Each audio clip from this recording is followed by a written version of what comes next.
ఎందుకు? నేను చదవటం రావట్లేదనా నాకు?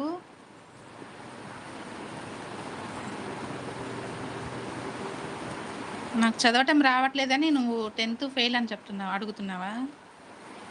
లేదులే, మా నాన్న బస్సు పేరు ఒకటి కనుక్కుంటే చాలమ్మా అన్నాడప్పుడు. అందుకని బస్సు పేరు కనుక్కున్నంత వరకే చదువుకున్నాను.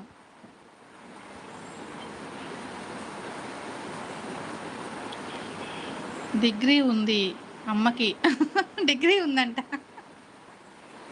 నేను డిప్లొమా కంప్లీట్ చేశా మెకానికల్ ఇంజనీరింగ్‌లో. అవునా? ఓహ్! అవునా అంటున్నారు. సత్య. అవును సత్య. అంతే గదా! మేము 19 కిడ్స్‌మి. ఆ!